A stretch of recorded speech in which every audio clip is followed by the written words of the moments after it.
Hello everyone, હું છું કિંજલ ભટ્ટ અને આપણે કરી રહ્યા છીએ મની એટ્રેક્શનના સ્ટેપ બાય સ્ટેપ પ્રોસેસ કે જેનાથી મની એટ્રેક્શન પ્રોસેસ આપણા માટે ઇઝી થઈ જાય. અગર તમે મારો સ્ટેપ 1 પ્રોસેસ નથી જોયો તો આઈ રિક્વેસ્ટ કે તમે મારો મની એટ્રેક્શનનો સ્ટેપ 1 પ્રોસેસવાળો વિડીયો જોઈ લો, તો આ સ્ટેપ 2 ઇઝી તમારા માટે થઈ જશે.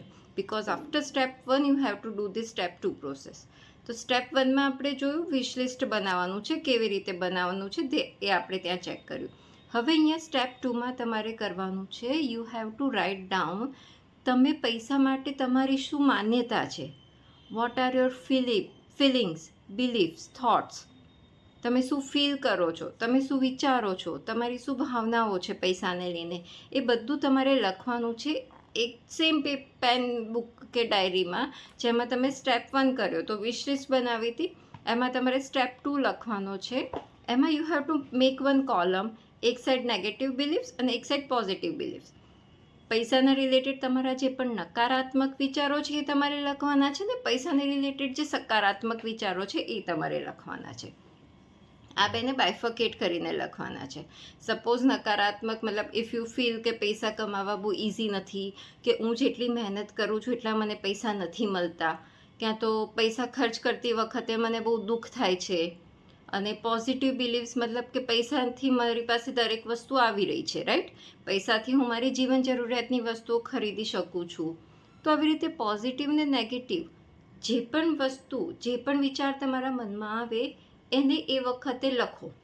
સપોઝ યુ ફીલ કે કોઈ વસ્તુ ખરીદતી વખતે, કોઈ મોંઘી વસ્તુ ખરીદતી વખતે આઈ ફીલ કે અરે મારું બેંક બેલેન્સ ઓછું થઈ રહ્યું છે, તો નોટ ઇટ ડાઉન.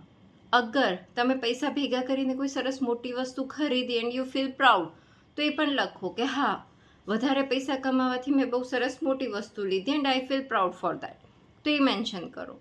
નેગેટિવ અને પોઝિટિવ બે બિલીવ્સ મેન્શન કરો અને એકવાર લખો જેટલી યાદ આવે. પણ આખા દિવસમાં એક થોટ પ્રોસેસ ચાલવો જોઈએ કે મની રિલેટેડ તમારા શું માન્યતાઓ છે.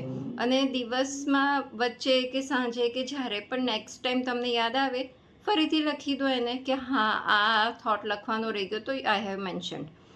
સેકન્ડ ડે લખી દો. જ્યાં સુધી આપણે થર્ડ પ્રોસેસમાં નહીં જઈએ ત્યાં સુધી તમારે લખવાનું છે. બિકોઝ થર્ડ સ્ટેપ જે છે એ આના પર જ ડિપેન્ડન્ટ છે.